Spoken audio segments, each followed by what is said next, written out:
Hey people, Shinobi no Kami here. In this fanfic after the Kyuubi attack, Naruto was adopted by Kakashi Hatake, an ex-Anbu captain and a student of Naruto's father Minato. How will this change the little Naruto's life? Will he be spared from the villagers' hatred or will things be the same as in the original timeline? Watch to know. Before we begin, please use the like button and share the video if you enjoyed it. Leave your thoughts in the comments section. Now, let's roll the intro.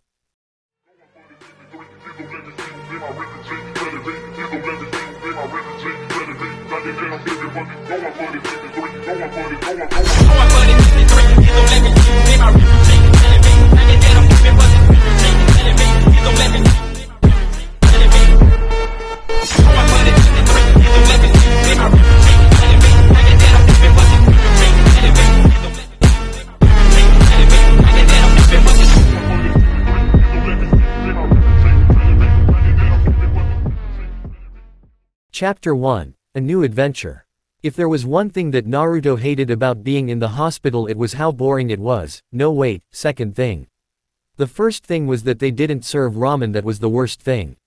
He was still being held for the injuries and chakra exhaustion from the sand invasion, although personally, he felt fine. At least his dad managed to get him a replacement mask. It felt weird not having one. Plus he got a feeling the nurses were giggling at how cute the whisker marks on his face were. He felt a bit embarrassed about that. Only Hinata could say that to him. He sighed as she went back to staring at the ceiling. Hinata wouldn't come in with his daily ramen that he asked to bring for another few hours. He loved that she came every day and that she brought ramen with her as well. It was the most he had to look forward to. Sure, his dad visited, Anko, Guy, his friends and others, but Hinata made him feel a lot better. But there was one thing that was nagging him, and that was Gaara. He had been placed here under guard while he healed up with his brother and sister. When Gaara was ready to be released, they would let the Suna team go. After it was known that Orochimaru killed Suna's cage and impersonated him, Suna was pretty outraged that they had been played for fools. It helped to solidify their alliance again, although there were still some hard feelings on both sides, as Kakashi had told Naruto. But it looked like Suna was an ally again with stronger ties, nothing like a mutual enemy to bring people together. But Naruto really wanted to talk with Gaara. This was the first time that Naruto had met someone like himself. He had only learned of the truth this year, about the demon inside of him, about him being adopted and who his birth parents had been. That was still something to get used to. They might have given birth to him, but Kakashi would always be his dad. He had been there for him growing up, teaching him, helping him, and playing with him as a kid and all sorts of things. But Gaara was different. The boy seemed to be filled with so much anger and hate, and Naruto wanted to know why. He also wanted to show that there was more to life. Naruto might have been luckier than Gaara, but he refused to believe that Gaara was lost to his darkness. Naruto wanted to help because if things had only been a bit different, he could have ended up just like Gaara. Helping Gaara was just something Naruto felt he had to. Because if anyone was going to help a Jinchuriki, then it should be another Jinchuriki. Well, if I stay here then I might miss the chance to really talk with him, Naruto thought to himself. The room was empty and he had an idea where Gaara's room might be. He grinned under his mask as he slipped out of bed. He quietly opened the window and looked outside. He didn't think that there would be anyone watching the hospital, but you could never know. With what happened, there might be some patrols out, and seeing someone on the side of a building in the dead of night was suspicious no matter how you looked at it. Well, it wasn't like he didn't have any experience with this. He was the one that painted the Hokage mountain without anyone seeing him until the morning. With a quick scan he was already out the window and using chakra to stick to the side of the wall. He started looking through all the windows. He started with his floor and so far there wasn't any sign of Gaara. There were plenty of others though. He moved to the next floor. It wasn't until he got to the 5th room that he saw Gaara in his bed looking up at the ceiling. Man, doesn't this guy ever sleep? Might explain why his eyes are so dark around the skin. He mused as he figured he might as well go in. Gaara was used to staying up. It helped to prevent the voice in his head. Although for the moment the demon within was a bit more silent than usual. It might be due to the fact that he was totally drained after that fight.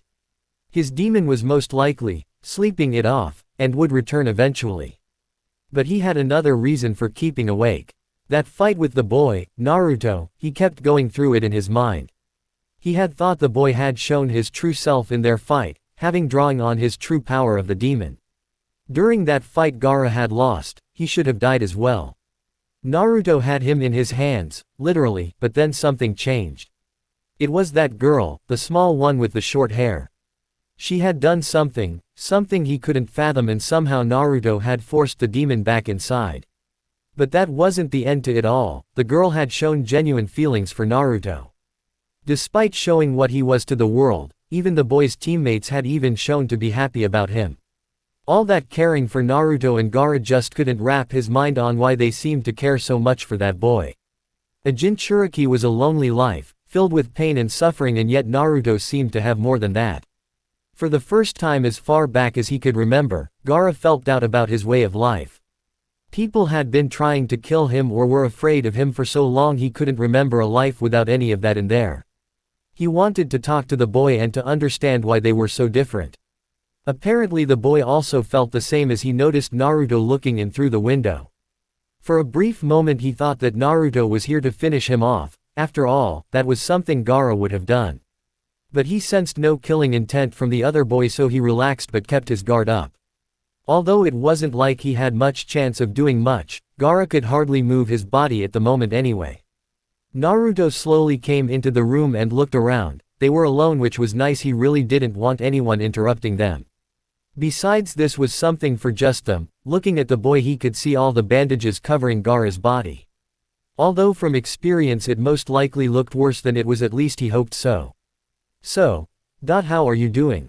Naruto really wasn't good with opening lines, and he kind of wished that he could have at least came up with something while on his search. Gaara just stared at Naruto, and it really wasn't helping Naruto try to think of what to say next. So, I guess we have some things to talk about. Naruto asked hopefully. Gaara only blinked at him, and Naruto was starting to think this might have been a bad idea after all. Why? Gaara asked simply. Oh well, you know, we're kind of the same and all. Naruto shrugged, thankful that Gaara was starting this off with something simple. We are not, you are different than me. Gaara looked at the blonde boy. He just couldn't get why the other boy was trying to be friendly. Why are you not hated? Why do you have others in your life that don't fear you, and what was that girl's power? What girl? Naruto asked as he wasn't sure what he was getting at with that question. The one with short dark hair, the one that made you control the demon. What did she do to be able to control it? I can't figure out what she did. Gaara explained to him. It took a moment before Naruto got what he was talking about. He grinned as he scratched the back of his head.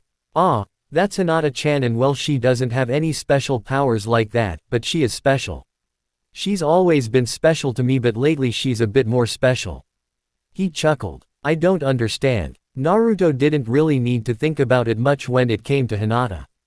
Well, she's my very first friend, she's my best friend, and lately she's my girlfriend. We've been together for years and we've always been there for the other. Naruto frowned a bit when he remembered her calling out to him that day. Seeing the tears in her eyes at what he was doing made him feel horrible. He could still remember the day her mother had died and her crying out her pain-filled heart that day he found her. Something bad happened to her once. She lost her mother and she was crying, and I found her. I never wanted to see her cry again, to see her in pain like that again, but I caused her pain in our fight. I made her cry and I don't want to do that again. How could you have caused her pain? You never attacked her, Gaara asked as he didn't remember Naruto harming her. She was in pain because of what I was doing to myself, Naruto said mournfully. She doesn't want to see me in pain either. Gaara tried to comprehend what that had to be like, to have someone care for you so much that they hurt when you hurt. He had been so very alone his entire life. He had filled that hole in his heart by trying to love only himself. Because for someone like him, there was no one else that would love him, that would care if he lived or died. To kill to prove his own existence, even if it was just for himself, was the only life he knew. But here before him, this idiotic boy was just like him, and yet he had found a way to have so much more in life. For the first time in his life, Gaara felt envious of someone else. Why do you have so many that care for you?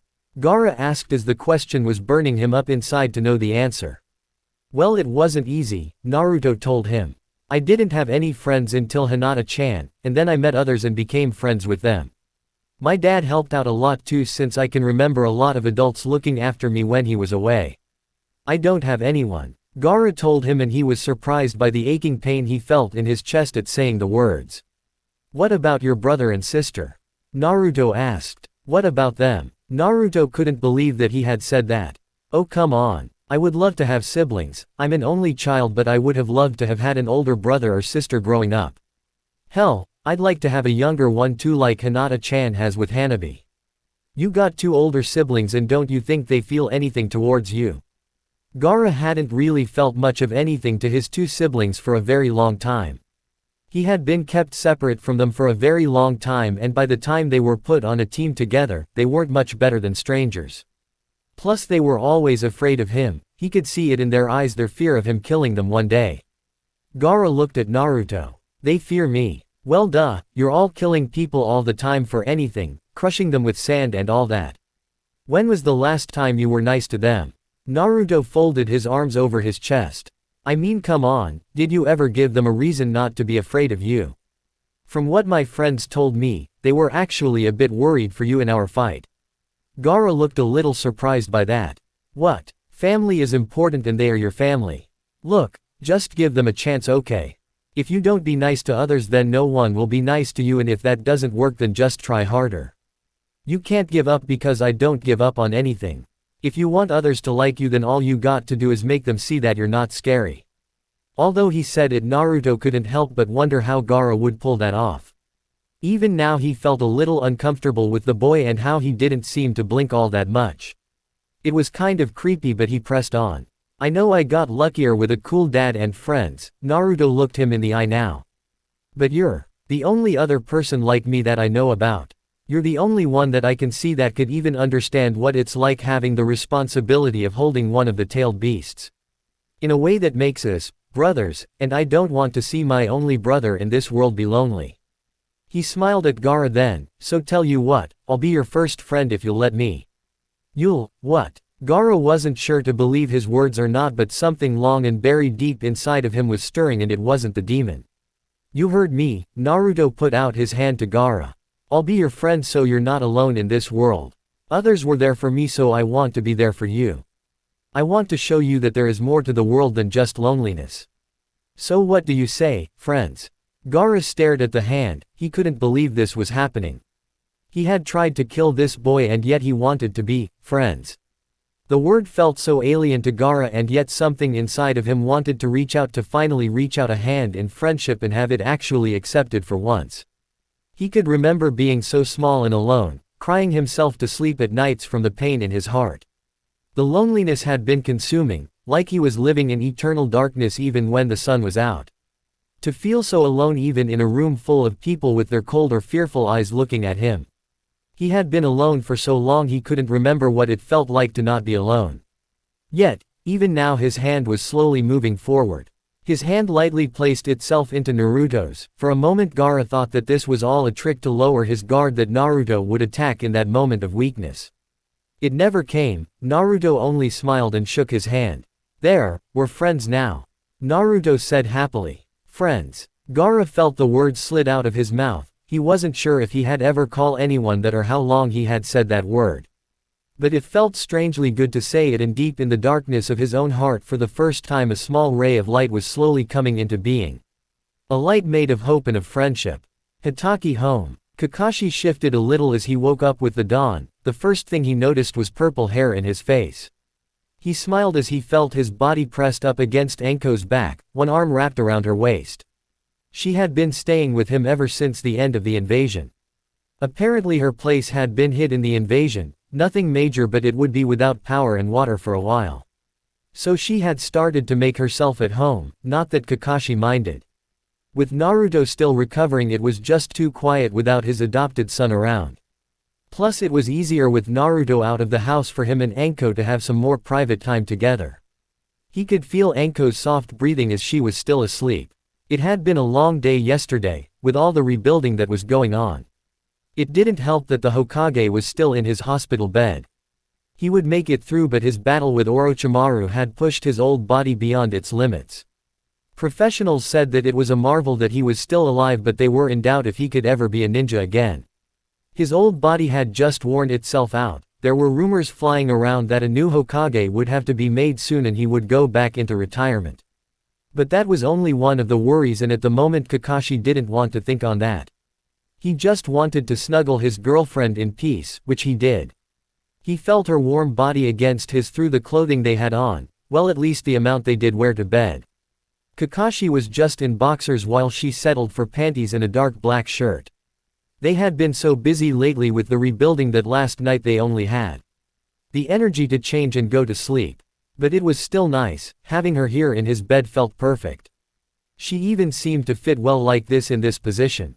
He took a small sniff of her hair, getting her scent, the smell of her favorite tea, dongo, and a hint of snake. He once made a small joke about that. She came back saying he smelt like dog. She shifted a bit as she groaned. "What time is it?" "Looks like 7 in the morning," he told her gently. She grumbled something as she turned around and snuggled into his chest. "Too early." His hands slowly ran up her bare skin of her back, making her sigh in contentment. She really did have very nice skin, something he liked very much. It wasn't until he saw all the extra products in the bathroom that he knew just how much work she put into certain things. Not that he was complaining, of course. He could feel her bare legs against his, her warm body against his. The scene was just too perfect.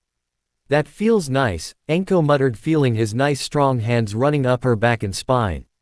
She loved how he would trail his fingers along her spine, making the cluster of nerves there fire off in pleasure. She had been surprised to find out that their love life wasn't all just down and dirty, which was great. But the gentler side to things like this she found herself liking as well. She started to run her hands over his chest, feeling the hard body under her fingers. She was slowly starting to get more and more awake and was liking where this was going. She decided to up the stakes as her own arm wrapped around his own torso. She started to place light kisses of his neck. She heard him groan slightly and his hand trailing ever so slowly down lower on her body. She felt his hand caress her firm ass, and suddenly staying in bed felt like a good idea, only she didn't want to sleep at the moment. After their little wake-up session, Enko was feeling more energized as she took first shot at the bathroom. Kakashi didn't mind. Plus, if they tried to shower together they might stay in there until noon anyway, plus using that much hot water wouldn't be good. So he put on a pair of sweatpants and a shirt as he went to get some breakfast ready for them. Pulling on his mask, he entered the kitchen to see that already someone had made himself at home. "Jiraiya," Kakashi nodded to him. "When did you get here?" "Somewhere around," his voice pitched up slightly. "Oh Kami, yes, right there, yes, do it harder, oh you are. Okay, I get it." Kakashi cut him off. "If she knows you were here for that she'll castrate you." Duly noted. Jiraiya smirked at the blush he could see around the mask. Although he had to admit, the young had it good sometimes. If only he and Tsunade could have gotten together in their youth, or ever, well, that was a heartbreak that he didn't want to revisit again, so he quickly got to business. "I'm going to find my old teammate Tsunade. The council feel it's time for a new Hokage and she's been nominated." So the rumors were true, Kakashi mused as he started on some breakfast. "I want to bring Naruto along with me," Jiraiya told him. "Oh really?" Kakashi looked interested in this. "Why is that?" "I want to see how far he's come along, plus I want to teach him a few things," the old sage told him. He had to admit the kid was slow to start, but he always finished things off. Plus it might do to use all that energy and focus it into some training that he felt the boy might be ready for. Kakashi thought about it. He knew that Jiraiya was the godfather for Naruto, even if the boy didn't know it, and he guessed the old man just wanted to spend some time.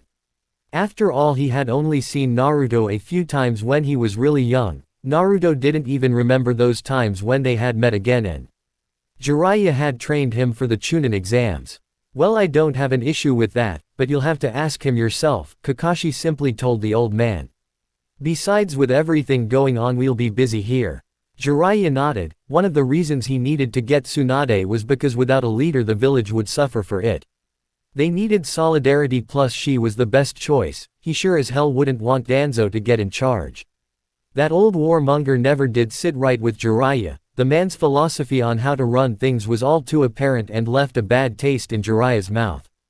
Before anything else could be said, a new feminine voice called out into the room. "Oh Kakashi, looks like we're out of towels." Enko's teasing voice was heard. Kakashi swore that they had plenty of towels, that is, until he had a sudden realization of what she was thinking about. He quickly turned around in his chair to give out a warning that they had company, all to find out that he was a little too late. Enko came into the doorway looking slightly wet and without a single thing on other than a smile. Which that too soon quickly went away as she saw that Jiraiya was looking at her in his seat that just had to be facing her direction. Actually looking might have been a bit too kind. He was grinned like a perverted young boy, a small bit of blood coming out of his nose as he was trying to burn the mental image into his mind. Enko yelled out as she quickly went around the corner so that she was no longer visible in the room. "Kakashi, what the hell?"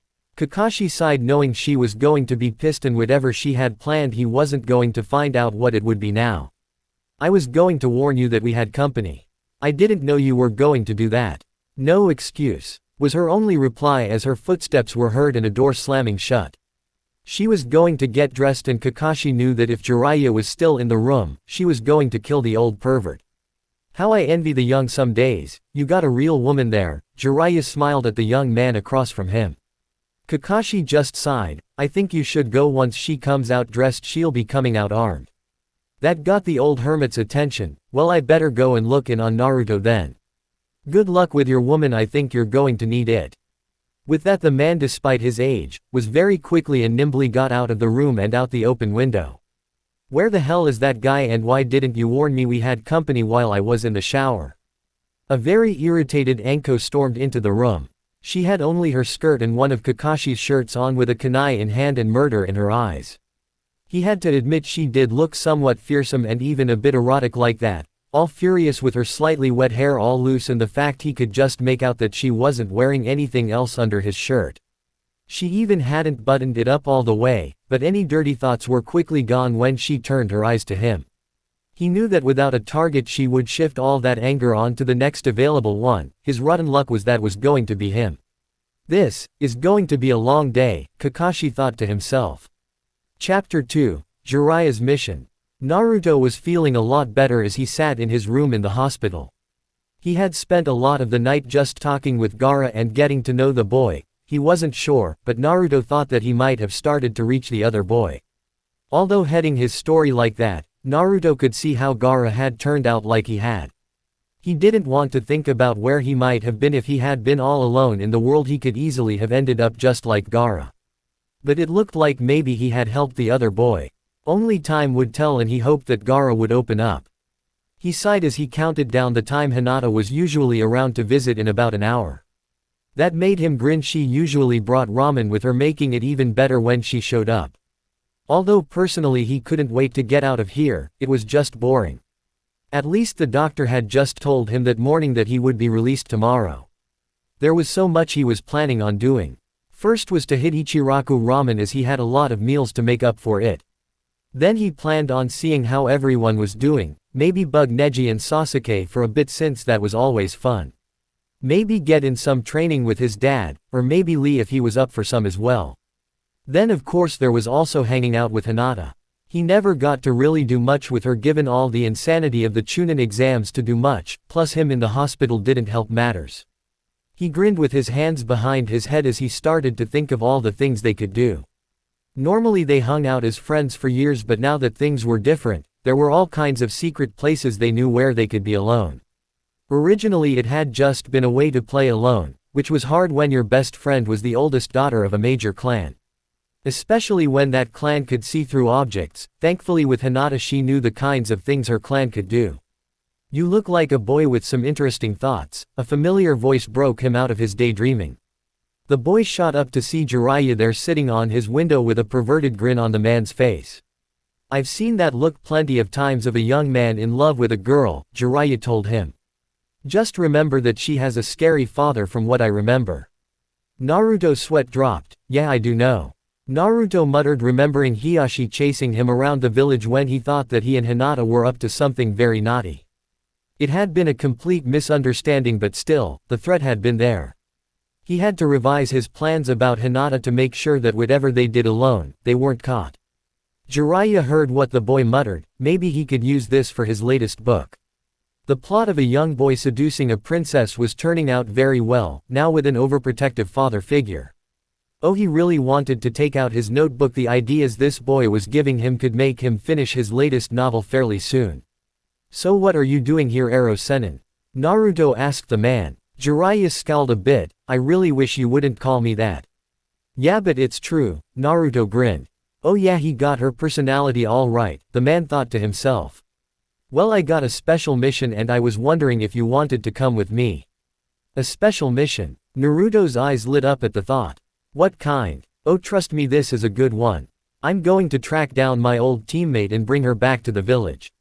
Naruto looked confused. That's it? Man, that sounds boring. I'd think I'd rather stay here and go on a date with Hinata-chan. Kid, this is important. Jiraiya couldn't believe how fast the boy blew it off. Look, I'm going after my old teammate Tsunade. He saw the boy blink as the name didn't register. One of the Sannin. Still nothing. She's the greatest medical ninja the world has ever known. Naruto thought about it. I think she sounds familiar. Brat, didn't you ever learn about the Third Shinobi War or personal history of the village in school? Naruto just shrugged. I never liked the book stuff in school, I was better in the practical thing. Jiraiya was about to say something, before he realized that he had been the same way in school and there was no way for him to chew him out without being a hypocrite. He pushed that aside as it wasn't important and wanted to get to the matter at hand. Okay then, look, she's important for the future of the village because she's going to be the next Hokage. What? That got a reaction out of Naruto. The old man is Hokage. Look, he was my teacher and trust me, when he was made Hokage I was never prouder. But he's old and his injuries were pretty bad. He only took up the job again because there was no one else that could be the Hokage. But he's old, you can fight the world but you can't fight time. Sooner or later time catches up to all of us. He stepped off the window and stood in front of Naruto. Hell, even I'm starting to feel my age.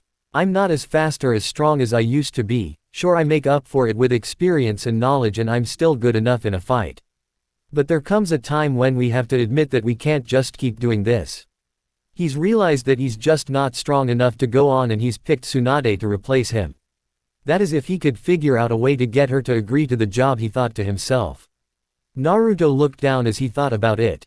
As far back as he could remember, the old man had been the Hokage. He always thought that the day would come when he would take over for him.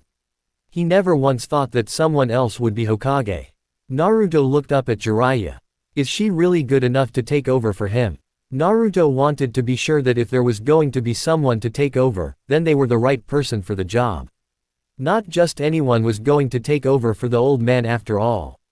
Jiraiya grinned. Kid, she's the granddaughter of the first Hokage. As I said, she practically invented modern medical treatments. She's also pretty damn strong, maybe one of the strongest ninja in the world. She's really that strong. He barked out a laugh. Trust me, I wouldn't want to mess with her and I'm one of the few people that could take her on. Jiraiya thought that Naruto was on the fence. He could sense it. Just one more little push and the boy would agree, and he knew just what the kid would want to hear. Tell you what, while we're searching for her I'll teach you a killer technique that only a handful of people know. Naruto's eyes lit up like it was his birthday. Really? Yep, so what do you say, kid? Naruto thought about it. He really wanted to get out of the hospital and enjoy some time with Hinata, but this mission seemed to be really important, plus this Tsunade woman sounded really strong. A new technique would also be something he could really use. That invasion had been a tough battle and he saw just how bad things could get. If he wanted to become Hokage one day, he would need to be strong enough to protect everyone. Another thought came to him. His dad had told him about how because he was so busy his team wouldn't have much to do now.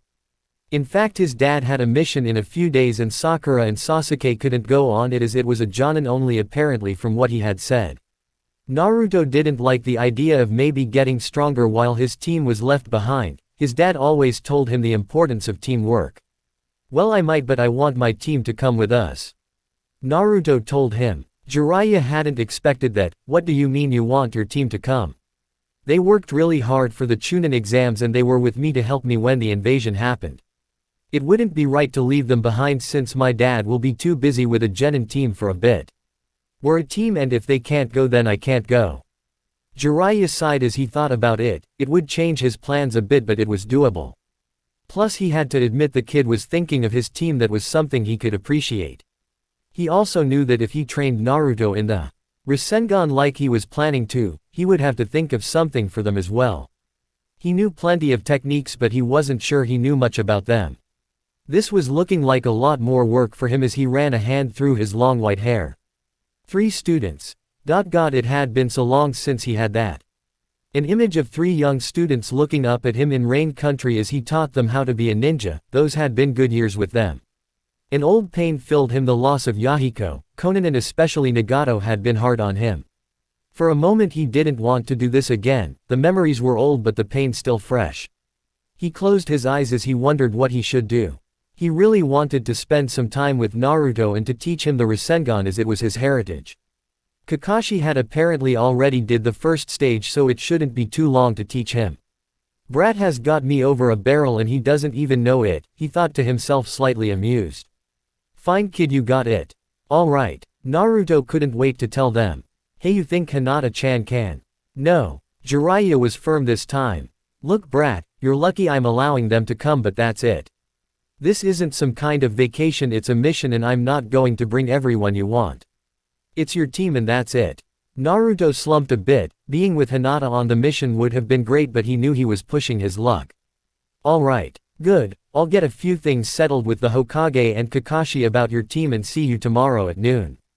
Jiraiya left through the same window he had entered by. Naruto watched him go and was wondering just how he was going to break it to Hinata that he was going on a mission that he had no idea how long it would take. He sighed. He had really been looking forward to spending time with her too. Elsewhere, Hinata was currently on her way to visit Naruto in the hospital again. She made a point to see him every day when she could. The last few days had been crazy but the village was slowly starting to get back to normal. There was still a lot of construction but that would take time anyway. The villagers themselves seemed to have gotten over the shock of the attack and were slowly putting their lives back in order. She had also been able to think a lot about what she had learned about her boyfriend, a word she still had trouble thinking about without blushing slightly. Naruto had been adopted all this time, which looking at an image of the 4th Hokage she could see a slight resemblance, given that she was one of the few that knew his face for the longest of times. Still, the fact that he had the Kyuubi itself sealed inside of him was something she had never known could happen. Although Naruto had told her that he hadn't known about it for long, it had hurt a bit that he hadn't trusted her with it. They were the oldest of friends but she could see that he had just been too afraid to tell someone. It was a frightening thing to have to deal with but she was a bit proud that he was keeping the village safe. All his life he had been secretly guarding their village from the demon and Hinata felt a sense of pride in Naruto's accomplishment. She walked into the hospital going straight to his room. She knocked gently and heard Naruto's muffled voice. She opened the door and saw him sitting in his bed smiling through his mask as usual. She always felt her heart warm at his smiles. They reached his bright blue eyes and she felt like she could look at his eyes forever. They were just so expressive and deep, she loved to look into them. They were such a stark contrast to the eyes of her clan. Hinata-chan. Naruto greeted her eagerly. She couldn't help but smile at how happy he was to see her. How are things today? Naruto-kun. Well, I'm getting out of here tomorrow, that's the good news. Hinata's expression lit up. Oh, that's wonderful. I know that you don't like it in here. Yeah, it's just so boring, he sighed. There's no one else in this room either and mostly everyone is busy. I kept telling the doctors I was fine a few days ago but they wanted to make sure I was okay. Oh well, at least when you visit it makes things better. Hinata blushed slightly as she walked over to him and placed the takeout ramen on a dinner tray for him. I got your favorite. Awesome. Naruto eagerly dug into it like he was a starving man. Since it was just him and Hinata, he pulled down his mask to eat his meal.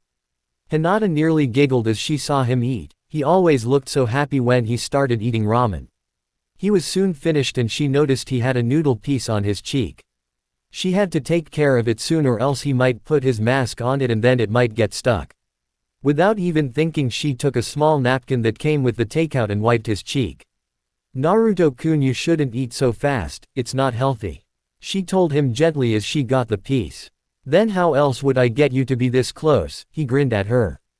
Hinata suddenly realized what she was doing and blushed deep crimson. She was very close to him now and her heart was beating faster. He could always do this, but it got worse ever since she started actually dating him. I just wanted to make sure that your face was clean. He chuckled, that's what makes you a good girlfriend. He noticed her blush and look shyly away.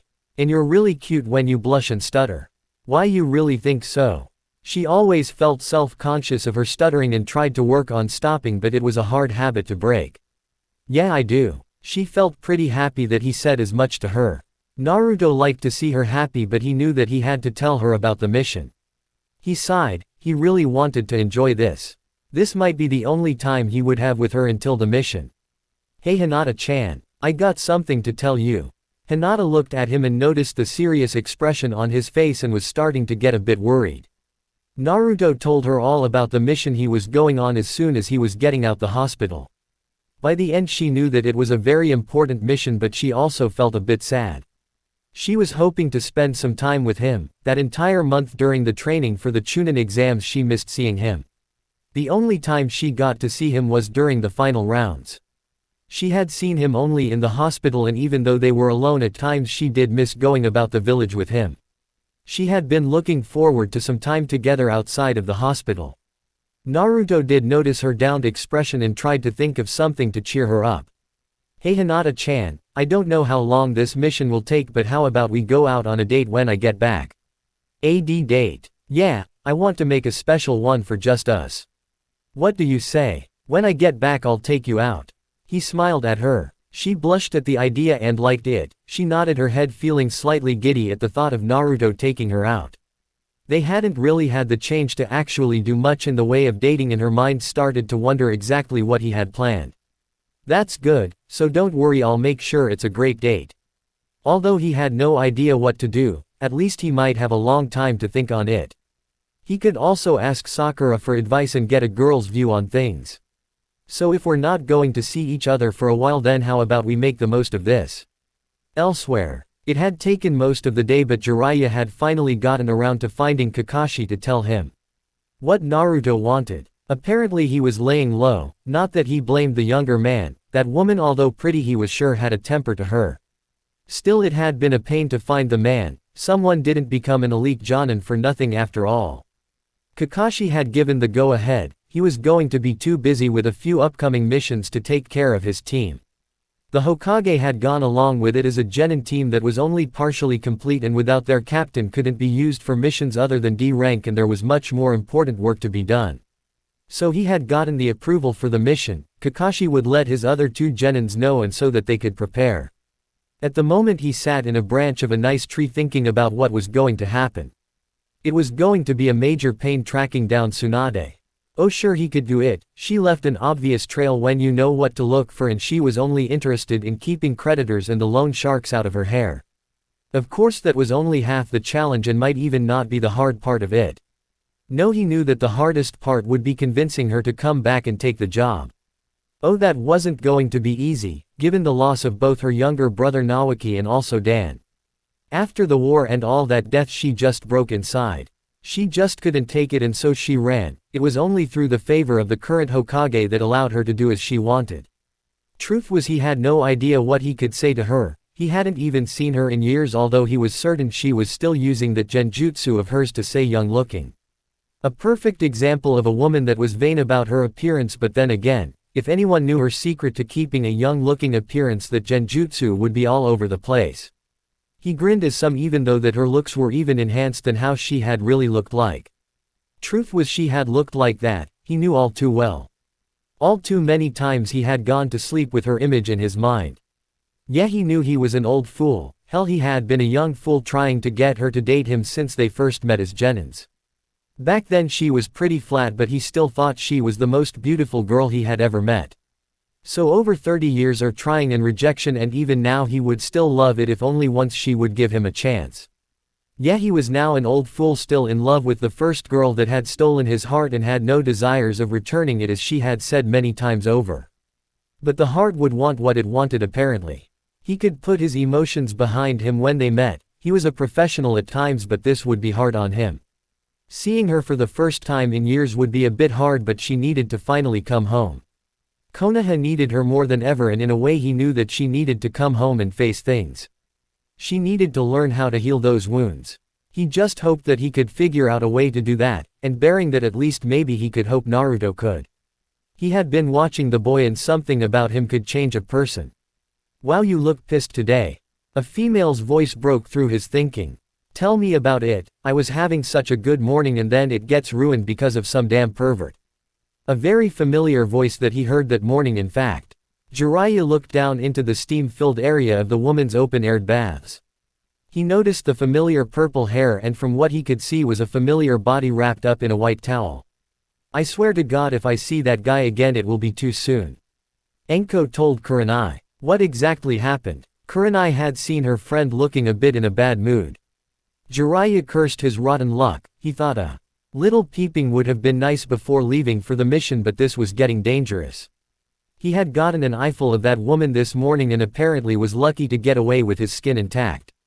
Well, he wasn't going to tempt fate now and slowly got up and tried to silently leave. But of course, cursing his damn love for the female form after it happened. He took one quick peep and stepped on a small twig growing out of the branch which snapped underfoot. He looked down at it in horror and he could almost count it off in his mind before it happened. Is there someone up in that tree? He tried to move, but when they started throwing anything that wasn't nailed at his location. A wash bucket slammed into his head, that made him lose his balance. The good news was that he fell into the pool, so it was a soft landing. The bad news was that he landed in the pool. Coming up for air he was met with the angry looks of many women of Konoha, including a very familiar face. "Oh, this must be karma," Enko said, thankful she still had on her towel as she cracked her knuckles, a very sadistic grin on her face as she looked down at him. His face paled. He knew that look he had seen in on Tsunade many times. "I can explain," he tried to say. "Tell it after we kick your ass," Enko told him. The screaming from the hot springs that day could be heard halfway through the village. Chapter 3. The Mission. It was early morning as Sasuke and Sakura were waiting by the north gate for everyone else. Sakura sighed as she hoped that Naruto wouldn't be late. Knowing him, he could be trying to get a last meal of ramen in, saying goodbye to Hinata or both. She kind of envied Naruto and Hinata, they seemed very nice together. She cast a look to Sasuke. He was still in the new black clothing that he had for the Chunin exams. His katana that he was learning to use was sheathed behind his lower back as usual. It did kind of suit him more, she thought, trying not to blush. She looked down at herself. She had changed her own style since her training. Gone now was that red dress she normally wore. Enko had told her time and again that it wasn't proper ninja attire. She had to admit her new clothing did allow for better movement and protection. Her tonfas were slung by her hips in a new belt and holster that felt a bit more at ease on her body. Now she had on a pink shirt and a red vest with shin protectors like Enko wore and forearm protection. It got a bit heavy at times, but she was getting used to the weight. The ninja mesh she wore over all her exposed skin was another thing she got used to.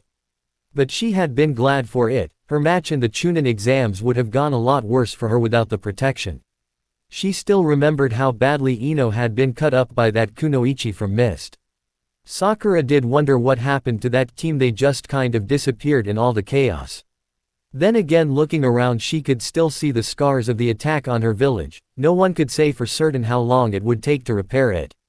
"Finally he's here," Sasuke said as Sakura looked to see Naruto running up to them with a backpack on. "Sorry I'm late," Naruto told them. "You're turning more and more into your father," Sasuke sighed.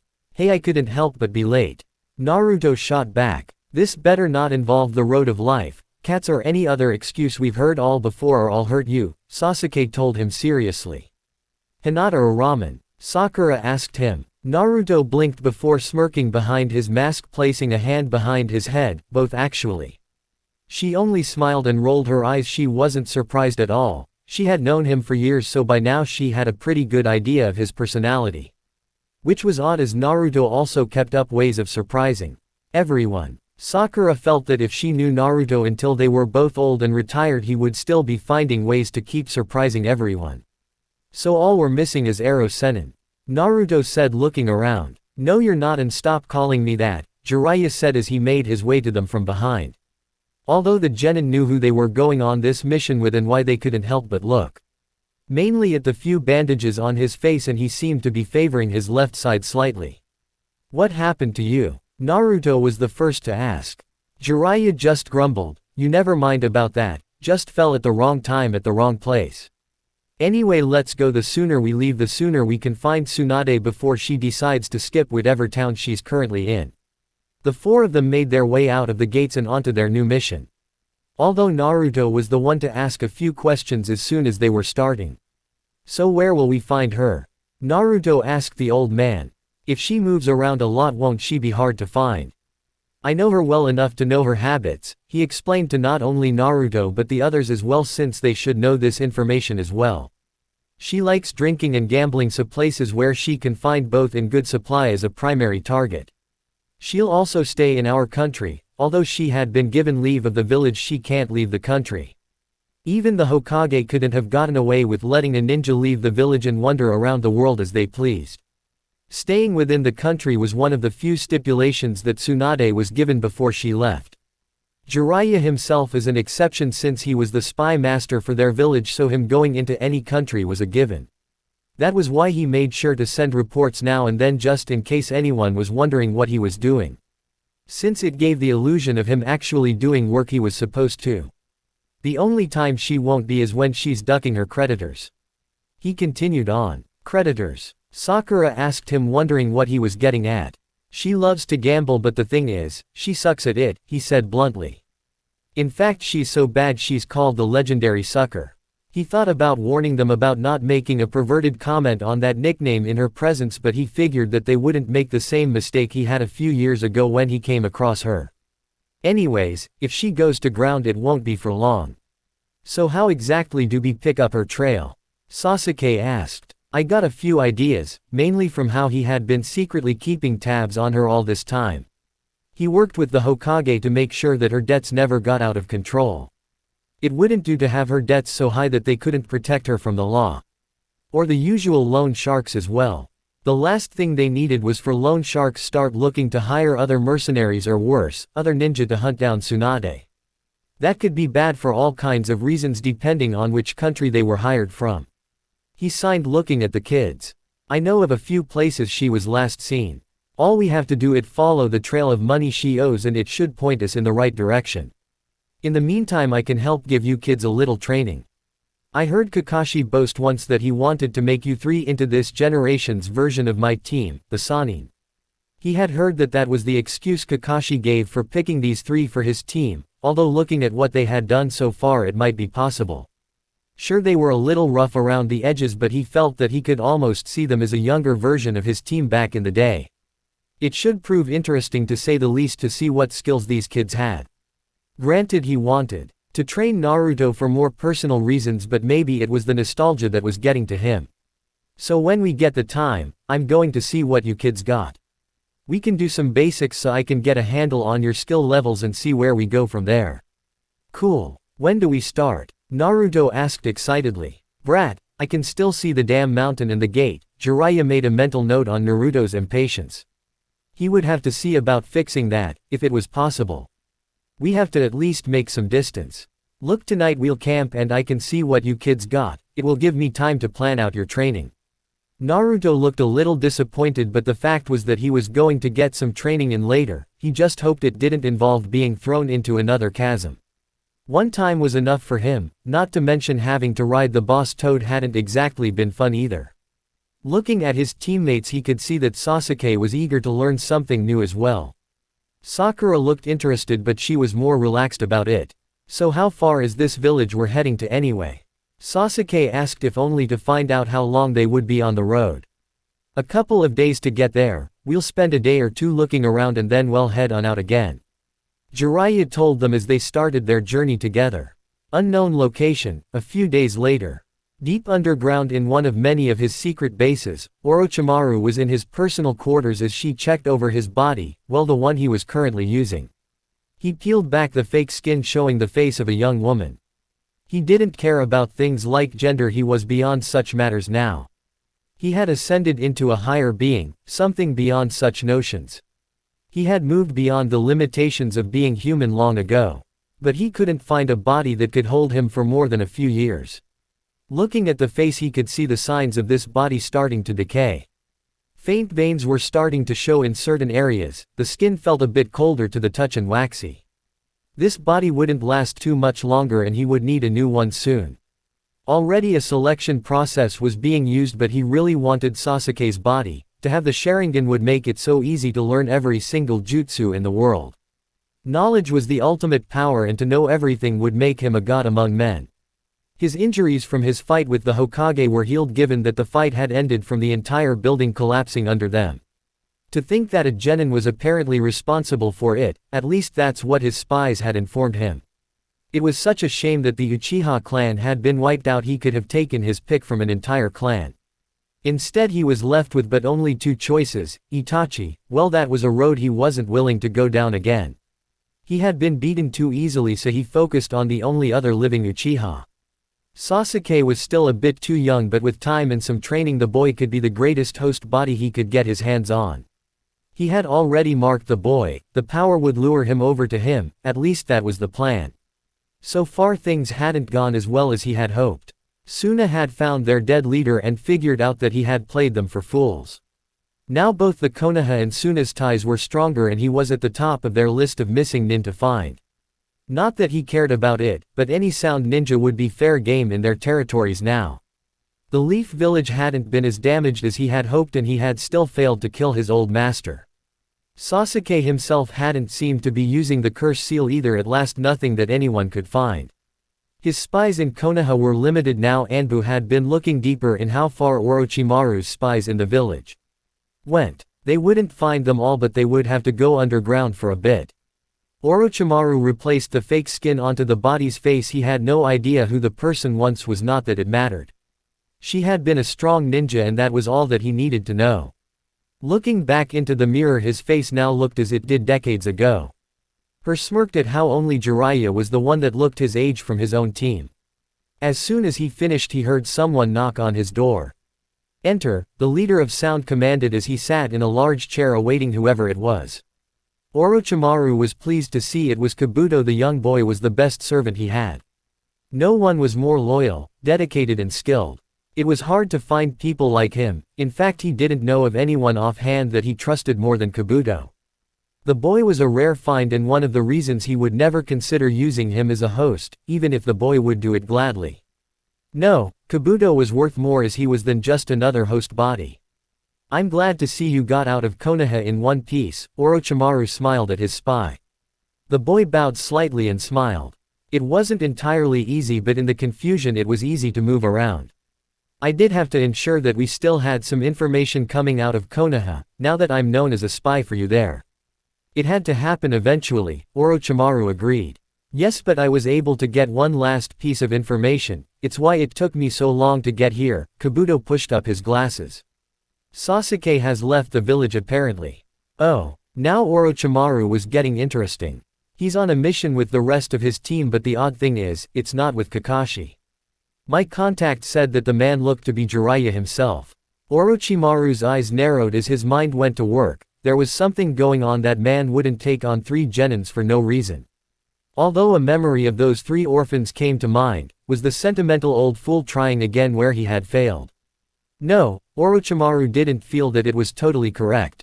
No, the man was up to something, plus this could be either a problem or a solution. The problem was that if Sasuke was getting training under Jiraiya, then he might not view as needing Orochimaru's help to kill his brother. That wouldn't do at all. The solution was a simple one. He would find out what they were after and deal with it himself. He would show that boy what real power was, and also he could also throw a wrench into Akatsuki's plans if he could kill the Jinchuriki of the Leaf as well. Plus he owed the boy for ruining his fun earlier as well. "Kabuto, I think it's time I had a reunion with my old friend," Orochimaru smirked. "Send out best trackers. I want to find out where they are heading at all times, but do not let them know that they are being followed. Don't underestimate Jiraiya. If he suspects something, he will be even more deadly with his guard up." Kabuto bowed to his master. "As you wish." Fire Country. Jiraiya looked at the open field in the forest. It was the perfect place to stop for the day. It had been a few days and already he felt he had a lead with what he had learned in the last village they had been at.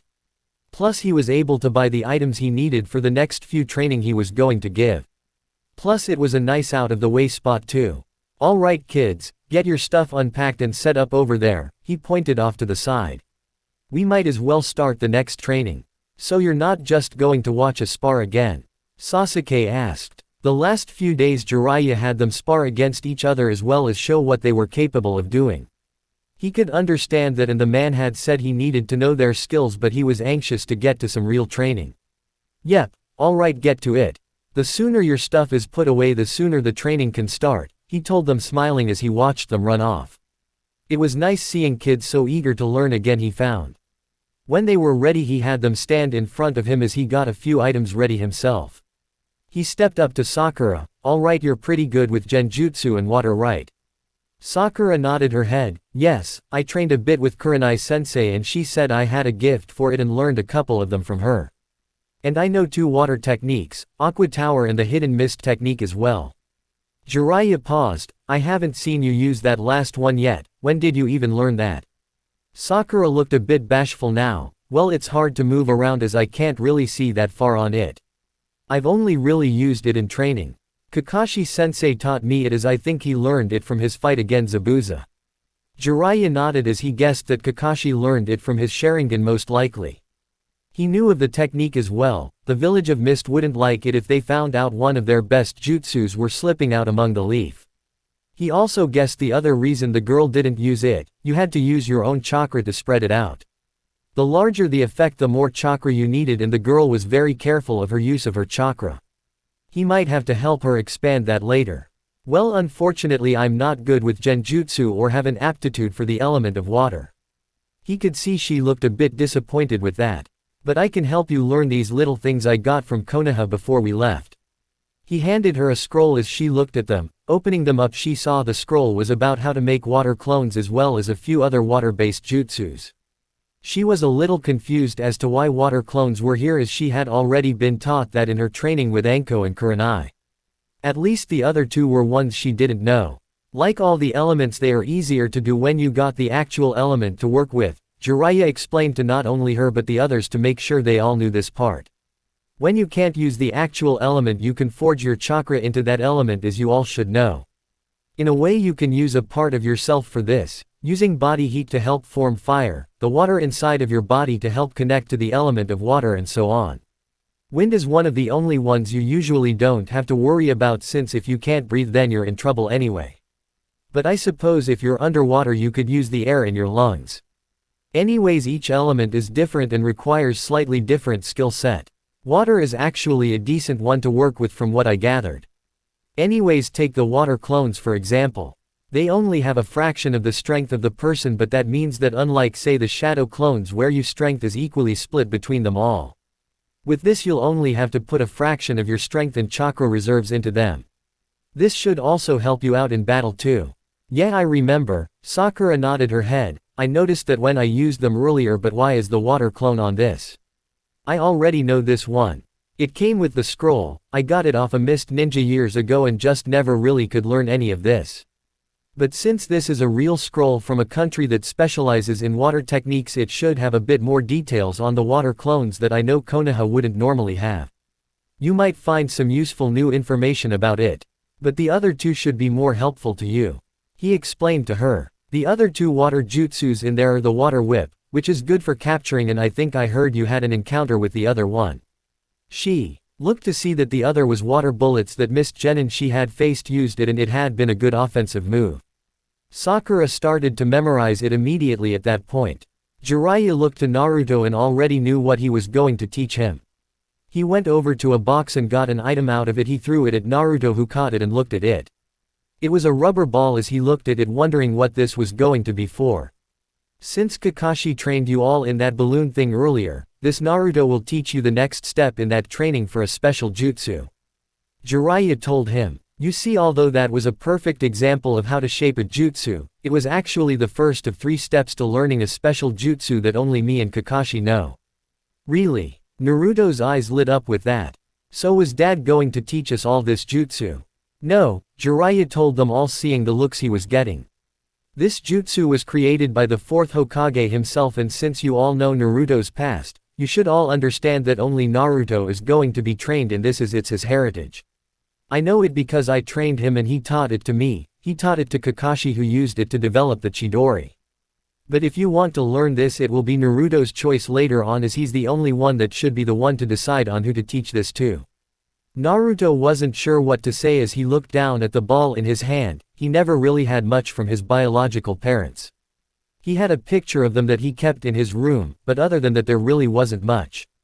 If he could learn this, then he would have something important that he could carry with him at all times. Sakura and Sasuke looked on, both getting the feeling that they could feel what Naruto was thinking. Sasuke himself knew what it was like to want something of your family. Naruto had known his adopted father all his life but not his biological parents. Jiraiya threw an iron rod to Sasuke, who caught it and looked at it as though he was being played with. He gave Jiraiya a look as though to ask if the man was being serious. You know that lightning technique of Kakashi's, the Chidori, right? Well, think of this as taking that training to a new level. He explained to the boy. I'm going to train you how to use lightning and put it into your weapons as well as manipulate it even further. Lightning can be formed easily, but it's hard to control as well as dangerous. But if you can learn how to control it, lightning could be a very deadly weapon for you that only your imagination can limit you. For this, for example, will teach you how to put lightning into that sword you carry. Sasuke looked at the iron rod and he had to admit that did sound appealing. To create his own jutsus would give him an advantage, as no one, not even his brother, would know what to expect until the fight began. Plus he was already thinking of other kinds of uses with it if he would master that element, like Jiraiya was explaining. That rod will act like a lightning rod for you, Jiraiya explained further. It will help you draw out the lightning, but the problem will be keeping it in. It will want to run out on you, jumping from the iron to somewhere else. You'll have to keep it reined in a way you're going to have to keep a hold of lightning in your bare hand. Jiraiya smirked. That won't be easy, and you better start small. You don't want to fry your own hand in one day. Jiraiya looked around him and crossed his arms. This might turn out well after all. All right, each of you pick a large area for your own and I'll watch the three of you. Sasuke, I want some extra space for you. I don't want you accidentally throwing out a lightning bolt by accident. The three genins quickly got to picking out their own training spots. As Jiraiya started to look over their training, it brought me memories of good times in the past. Of his own training as a genin to his training of his other students. Maybe, just maybe, these kids would surprise him. Chapter 4, New Training. Hinata sighed as she was sitting in the backyard of her home. Her pet rabbit was on her lap as she pet its white fur. It had been over a week since Naruto and his team left and she was starting to miss him. She knew he would be back, but she was so used to seeing him around the village. It got like this every time either of them had a mission. She was also wondering what Naruto would learn by the time he got back. He said he was also going to train some more with Jiraiya of all people. Although it took her a moment to figure it out, she wished he wouldn't call a legendary ninja Ero Sennin. It was very disrespectful. But not only Naruto, but all of Team 7 would gain some kind of training. They were all going to get stronger, and what was she doing, sitting around with her pet? It wasn't like she didn't want to train. Kurenai was out on a mission, Shino was doing some special breeding for some new bugs.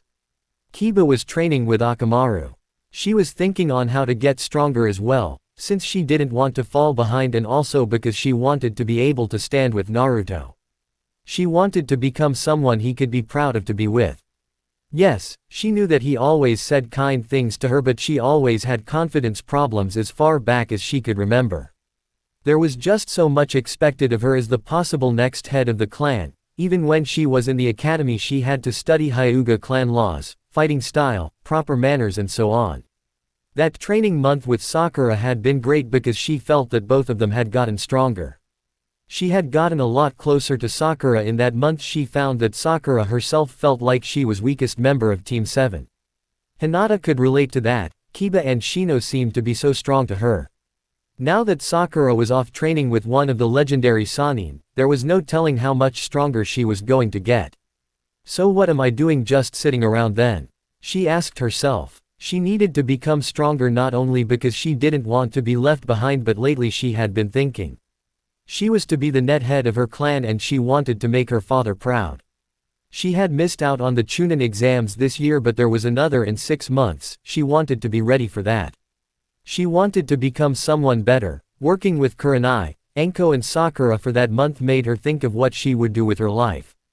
Kurenai was closer to her than any other female adult. Sometimes Kurenai reminded Hinata of her own mother. She was surprised by that thought. She missed her mother, but it had been so long ago that she couldn't remember as much about her as she used to. It was a scary thought for her, but maybe that was why she was so close to her team sensei. Anko and Sakura had shown Hinata that you were what you made of yourself. Hinata dropped her rabbit onto the grass and watched him hop around eating some of the grass. She was surprised by how smart the animal was. Obviously it had some training, as it knew to come back to her room and would actually go into the small open cage where he slept.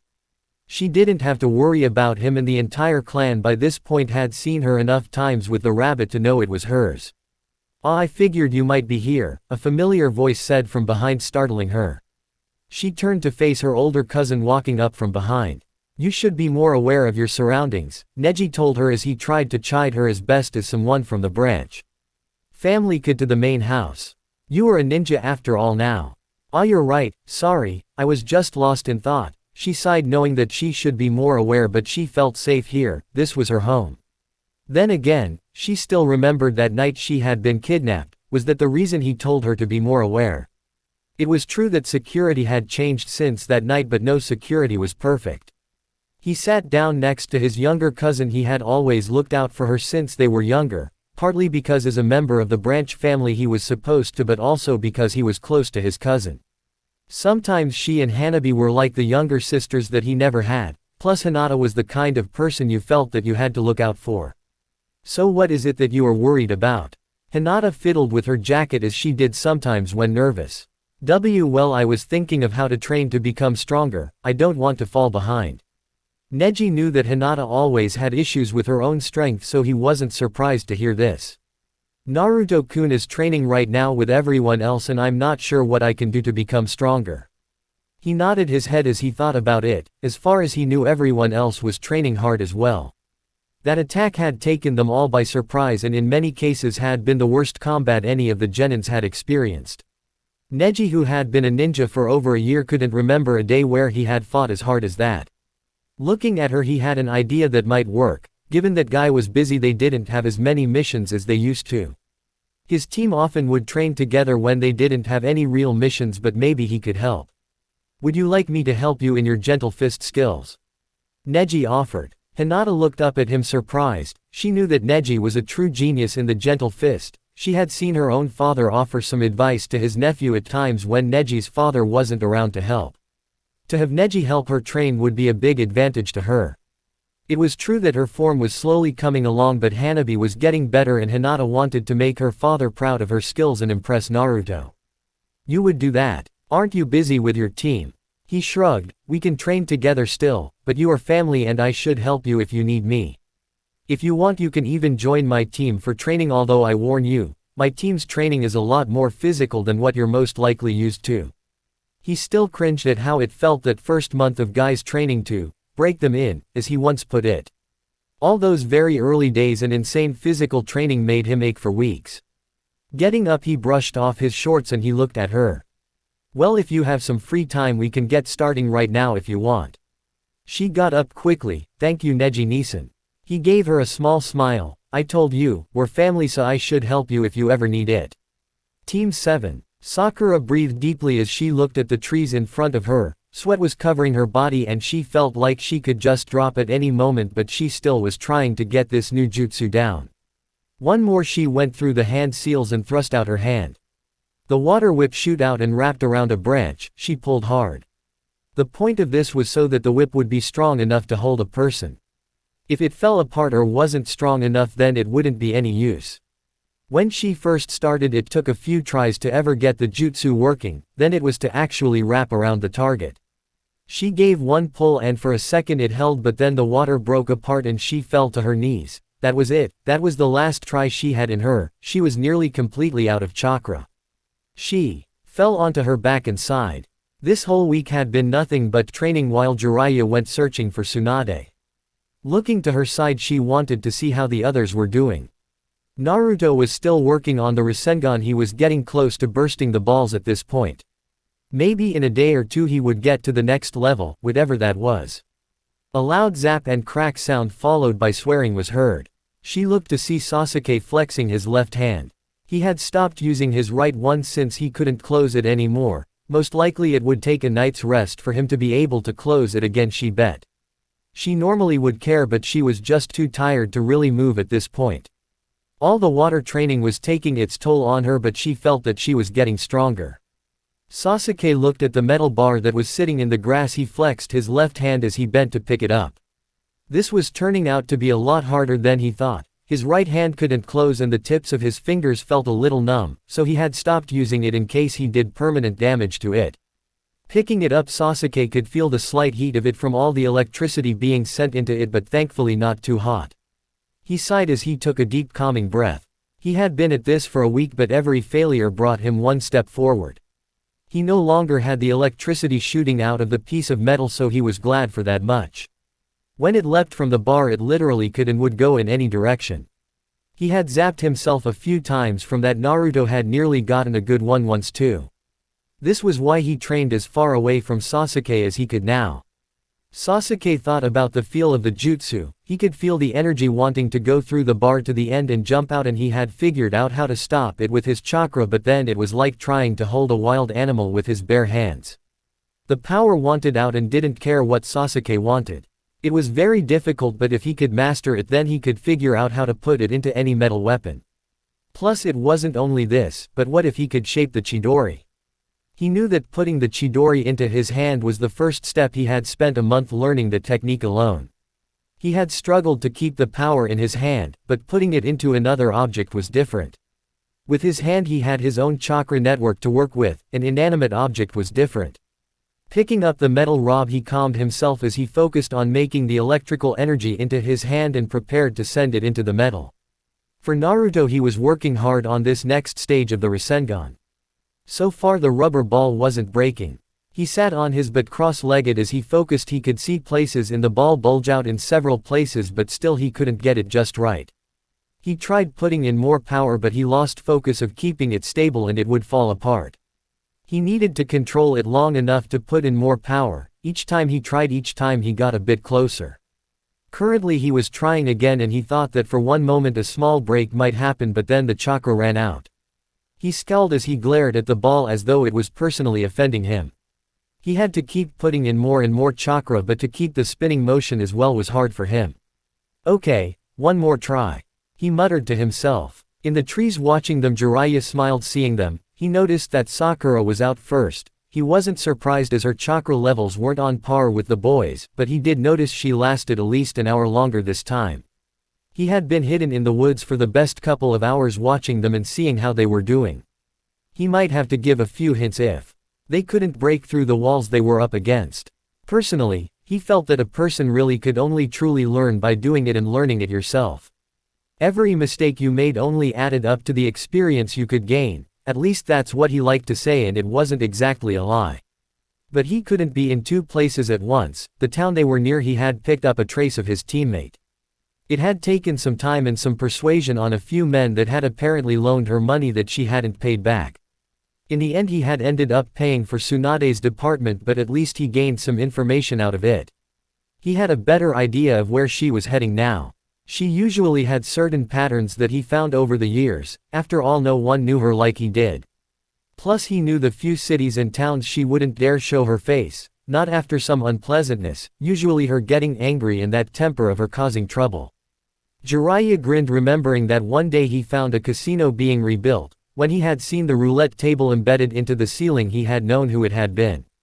Apparently she had caught casino cheating and had taken it personally. Looking at his students, he decided now was enough. If they pushed themselves too hard, they wouldn't be able to move tomorrow morning. Walking into the small clearing, he clapped his hands, getting their attention. All right, that's enough tonight. We're going to have to break camp in the morning and get on the road again. I got a decent lead and we have to hurry before she runs again. How often does she run? Sakura asked, rolling onto her stomach and got into a kneeling position. She really didn't feel like getting up, but the prospect of sleep, she would crawl to her bedroll if she had to. Seems like a lot to me, Naruto muttered, throwing the ball into the small pile. So when are you going to help with our training?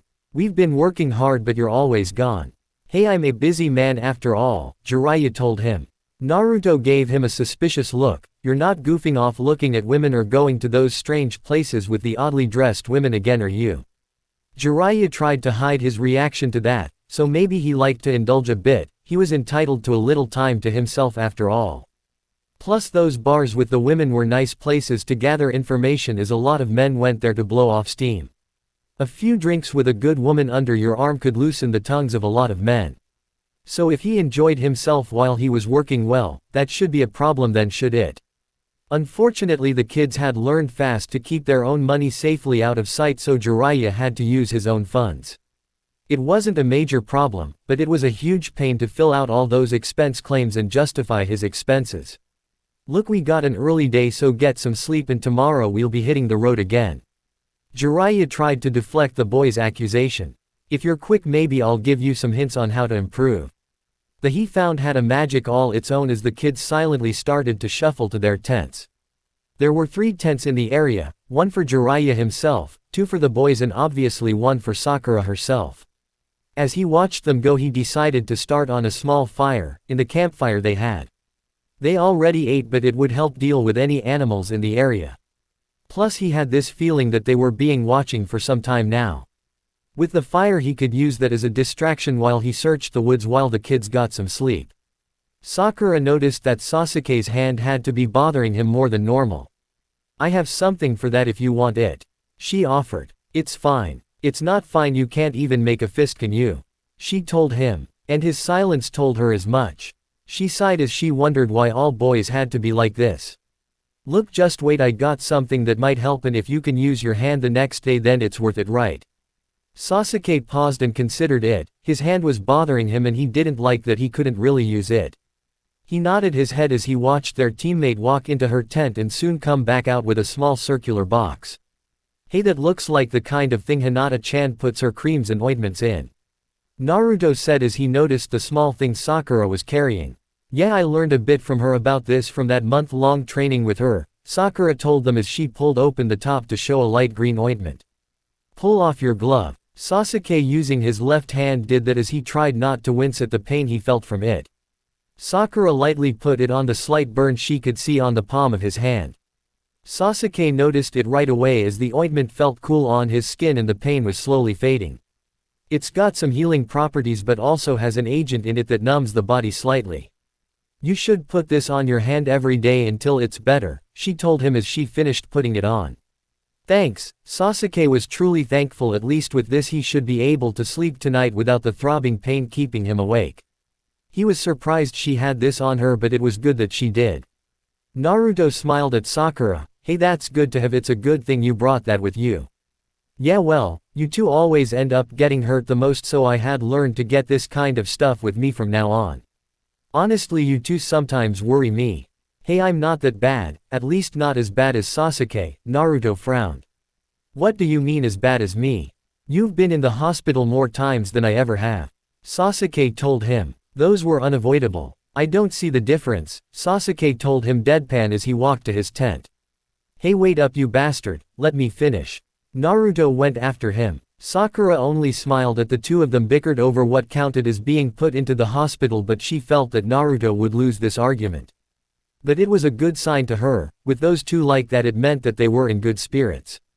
This had been a long week and she knew that Naruto was disappointed that he wasn't with Hinata or with his dad after not seeing them for over a month. Sakura went into her tent as she pulled off her skirt and jacket. She debated just falling asleep is it. The ninja mesh she wore from Anko could be used to sleep in. Even Anko admitted to having done this from time to time. Sakura just didn't care at that moment and hid her sleeping bag. She could still hear Naruto and Sasuke arguing as she slowly started to fall asleep. Near Konoha, two travelers were on one of the main roads that led to Konoha, mainly used by either merchants or ninja returning from a mission. The two tall men wore black cloaks with red clouds on them as they slowly made their way to one of the 5 great villages. These two were part of Akatsuki, a group of ninja made up of missing nin. They were criminals for hire, mercenaries that were paid to do dirty deeds that others needed to be done but couldn't pull off and didn't care who or how it was done. For years they had silently been working in all the ninja lands, but today was different for this two-man team. They were Itachi Uchiha, the name fear and revolted in Konoha for the mass murder of his own clan. With him was another man of equal standing. This blue-skinned shark-featured killer was Kisame Hoshigaki, the monster of the hidden mist and one of the current 7 swordsmen of the mist. So you going to see home again, huh? Kisame asked his partner for the last few years. It won't be much of a homecoming, Itachi said in an even tone, hardly showing any emotion at all. I severed all ties with that village a long time ago. Yeah, killing your entire clan, all the women and children too, and they call me a monster, Kisame chuckled.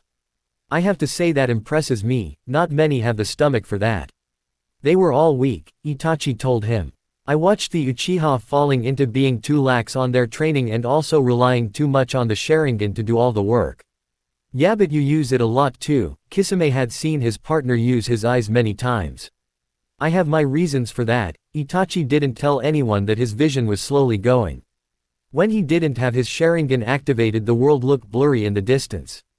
He found this out a few years ago when he had to strain to see things in the distance that he didn't have to before. It turns out that when he gained his new level of Sharingan, it came at a cost. He was losing his eyes, but thankfully the one that told him about this new level also told him of a way around it. When he had met the leader of the Akatsuki years ago and was told the true power that could be unlocked, he had went with it. Of course, maybe he should say the figurehead leader Itachi had known that Pain wasn't their true leader but the man behind the shadows. It only made sense after all. Only another Uchiha should have known the secrets of the Sharingan. He had learned much and Itachi was thankful that he had spared Sasuke. Soon it would be time to see who was stronger, to see who had the right to rebuild the Uchiha. Itachi believed in strength, in the strength of yourself, but Sasuke was slightly different. He always felt that maybe Sasuke could be more than he was. Although the reason for this trip to Konoha was because of orders, he had his own reasons. Pain had heard of the attack and this was the perfect time to get into Konoha. They were busy with rebuilding and with mission, their security could also suffer from it. Although they would be on higher alert, they couldn't have the manpower they would need for it. Not only that, but Itachi from his years in Anbu knew secret ways through Konoha's defenses that most of the ninja and villagers didn't even know about. Those secret little ways in that people like Orochimaru and Danzo and his root people often used. They would be overlooked and so they could slip in that way. With Konoha like this, it was perfect chance to see if they could grab the Kyuubi boy. If they could attain him this early in the game, then it would save them time later on. This would be their only chance for an opportunity this good. Another might take years to come along. Plus, while he was here, maybe he would look up on his little brother and see how he was coming alone. If Sasuke had given into hate, he would be going down the path of their clan had been going. He would be their will, and Itachi would show that the iron will of discipline and emotionless was the only path to true strength and power. If Sasuke could win, then Itachi would know that his way had been wrong, but he didn't feel that he was. Sasuke would lose and Itachi would gain the eyes he needed to rebuild the Uchiha in a new way.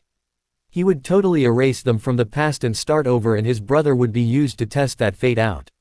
It was only fitting after all that the last 2 Uchiha would fight it out to see who would rebuild the Uchiha clan and in what image. Well, there is one other Uchiha, Itachi thought to himself as they walked a path he hadn't walked in many years.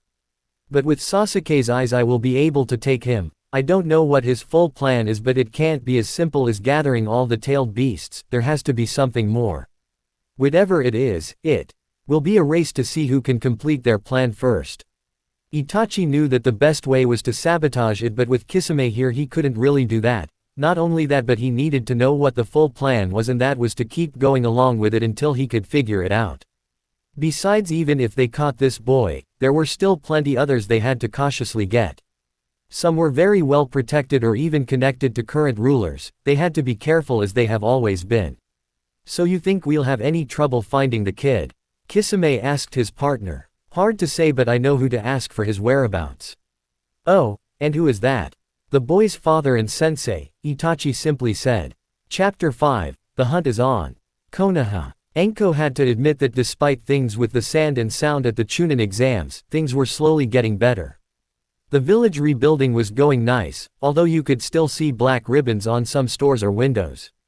Those were signs of those that lost someone, that everyone in the village knew what it meant. It wasn't just for mourning but also to show the sacrifices some families made and should be honored and respected. Her own apartment was fixed up, although she still stayed over at Kakashi's place. It was bigger after all, and with Naruto gone they could have the whole place to themselves. She actually kept a few things over at his place after her apartment was fixed just in case she needed them. It was odd, she never really considered ever getting serious about anyone. No one had seemed like the right guy to her, but with Kakashi, well, things seemed more natural to her. They had fun, enjoyed a lot of the same things. He was laid back but he was serious when he had to be. The training she did with him in the mornings showed that he took to being a ninja was serious. She was even learning a few new things as well. He had his secret side that he showed no one, well, no one but herself, at least as she returned that. At first she felt that it was just friendship she had with him, then a bit of lust years later, but now she was really thinking this was what love felt like. She looked forward to seeing him, missed him when he was gone. Oh sure, she got pissed at him sometimes. Like that annoying habit of picking his toenails when he was barefoot or never putting the seat down when she was over. Seriously, why couldn't he remember that one little thing? At any rate, life was good, she figured. Currently she was walking down the streets, eating the last stick of dango that she bought, her other arm linked in Kakashi's as he was reading one of his books with his free hand. She had to admit that they must have made for an interesting pair walking down the streets. Oh, look what we got here, Enko smirked. Asuma and Kurenai, huh? Kakashi said, not taking his eyes off the book. Enko looked up at him. Okay, one of these days you'll have to tell me how you can know what's around you while reading that thing. You only got the one normal eye. Maybe one day I'll tell you. She knew he was smirking under his mask. Knowing him for so long, she could tell the small shifts and folds in the mask to tell by now.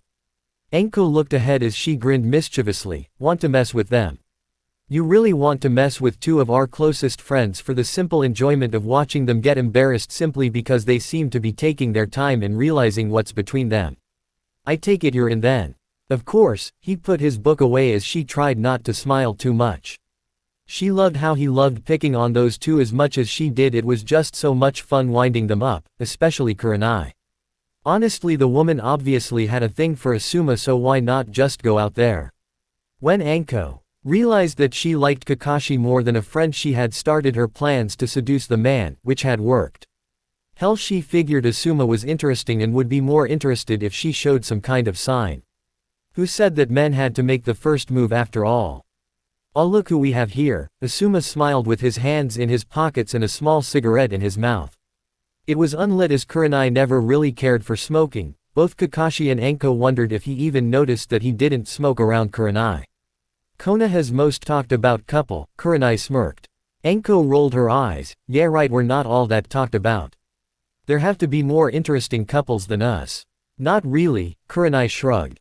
At least not as colorful as you two are. True, but looks like we might have competition, Kakashi said as Enko tried her hardest to keep her poker face. She could lie like the best of them at times, but damn, Kakashi took it to an art form. Both Kurenai and Asuma gave them blank looks. Enko took it from there. Well, you two are on a date together, aren't you? Oh, the expression on their faces was priceless. Asuma coughed out as Kurenai blushed as she looked away. Before they could deny it, Kakashi jumped in to take the next shot. Well, it's about time. I think people were wondering about when you two would start dating. I mean, they've been talking for a while now. Kakashi said with a shrug in his usual laid-back attitude. Cool. Hey Kurenai, does this mean we can double date? Never tried that before, but it might be fun. Enko gave a giant fake smile.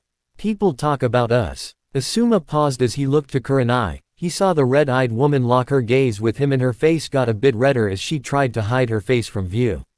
He had to admit she was a very beautiful young woman and they did get along. He just didn't think she wanted any more out of it. Kurenai, however, glared at the couple in front of her. Enko was bad enough on her own, but when Kakashi joined in, they were evil. She could feel the heat in her face and was tempted to pull out a genjutsu, but thanks to Kakashi's Sharingan it might be useless anyway. Oh, she would get them back for this, she vowed that much. Kurenai could feel Asuma's eyes on her and it only made things worse. Yes, there was just something about the man that she liked, but they were friends, professionals, plus what if he said he didn't feel the same way?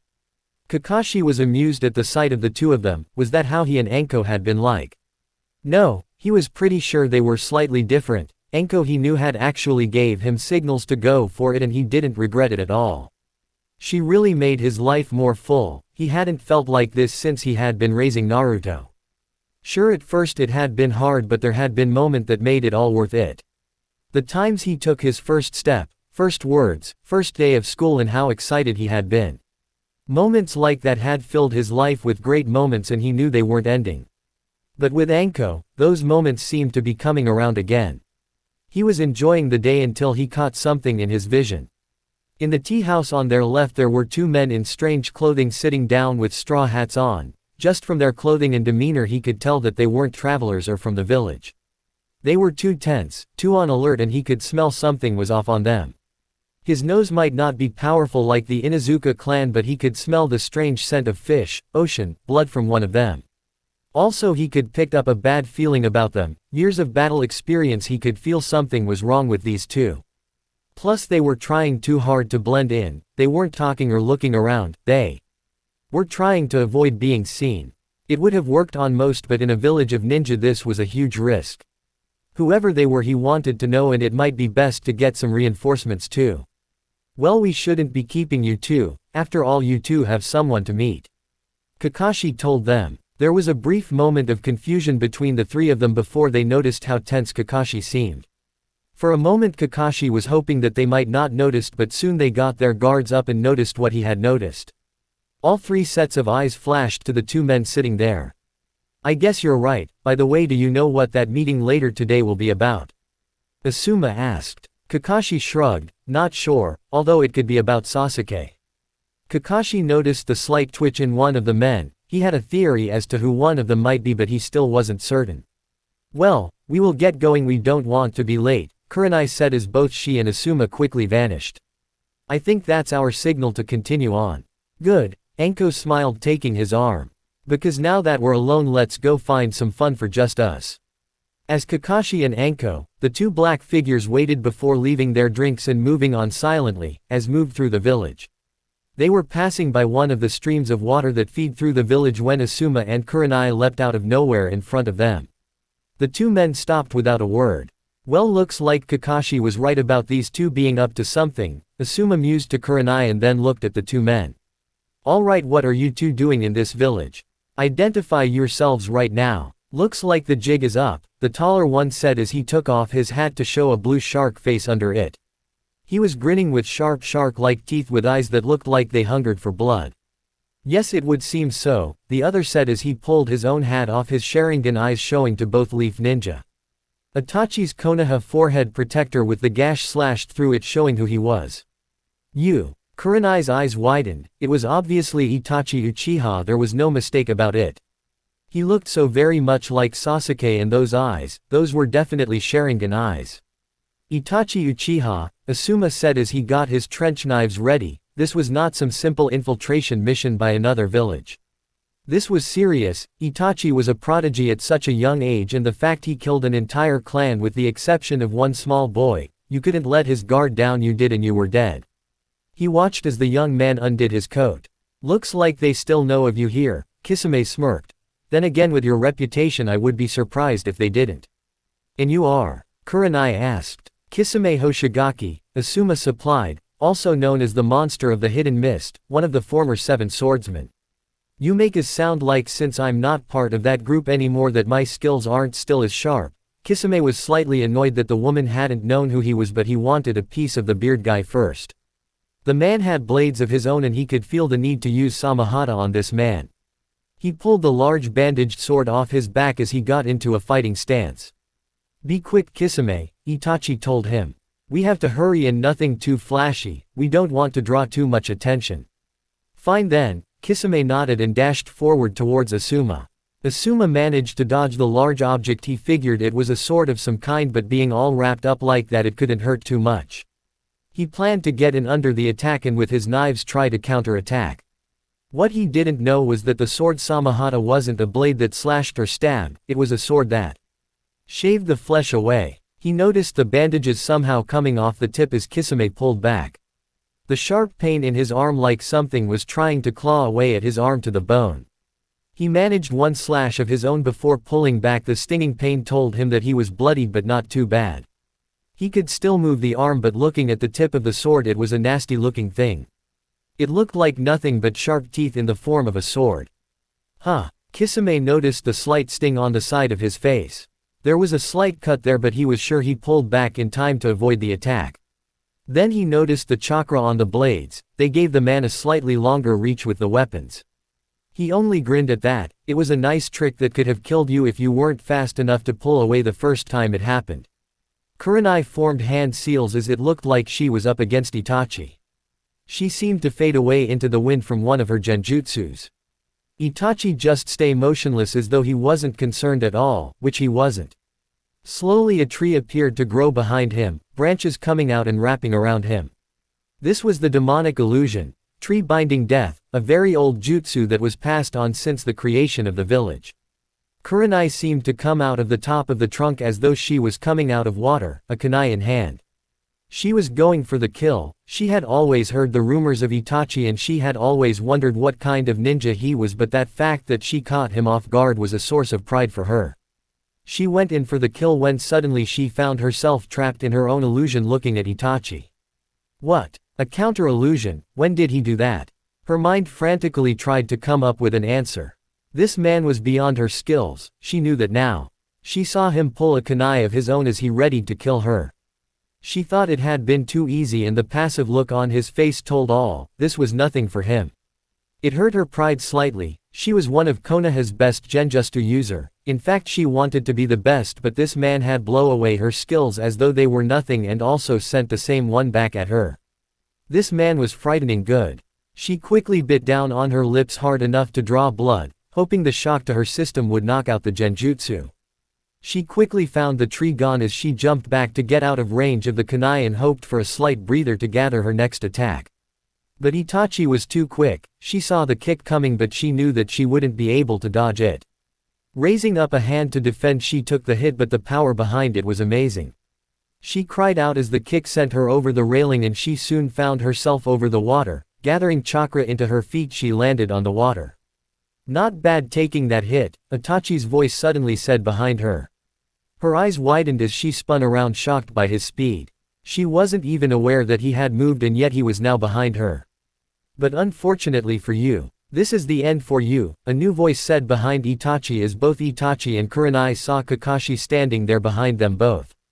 Kurenai! Asuma shouted out as he saw her in trouble. You shouldn't look away. Kisame chuckled as Asuma took his sight back to his opponent. He knew that was a rookie mistake, but he had been too worried about her. If Kisame had attacked, he would have been wide open. Kisame brought up his sword and suddenly turned around to block the fireball that came at him from behind. The Akatsuki member leapt back to get into a better position seeing Enko arrive. Damn it, I thought I had him, she huffed. She had tried really hard to sneak up behind him. Hey Asuma, I can't believe you let this guy get such a hit on you like that. That arm any good? Good enough, although what kept you too? He replied with a grin. You'd think flagging down an Anbu and getting him to bring reinforcements would have been easy. Damn guys are tricky to track down when you actually need them. She sighed. Itachi heard this and knew that although Kakashi behind him now had a kunai poised against his neck, if this dragged on any longer they would be in real trouble. Sure, he had killed his entire clan, but that had been from surprise as he had silently done it. This was going to get busy, and with an entire village of ninja alert and out for them, it wouldn't be pretty. It looks like he might get more complicated than expected. Well, let's get this party started then. Enko smirked as she flung out her arm and under it dozens of snakes shot out from only she knew where. They snakes reached out impossibly long as their venom fangs were ready for action. Kisame only grinned as with one swipe of his massive sword he slashed them away. He was also ready for when Asuma jumped in, as he was using Enko's opening move as a distraction. Kisame twisted around and with his left leg kick hard behind him as he felt the impact against Asuma. The Leaf Ninja to his credit saw the blow coming and managed to get his arm up just in time to block. But the kick was insanely strong as Asuma felt himself pushed back from the force of it. He ducked and jumped back from the follow-up attack of the giant sword.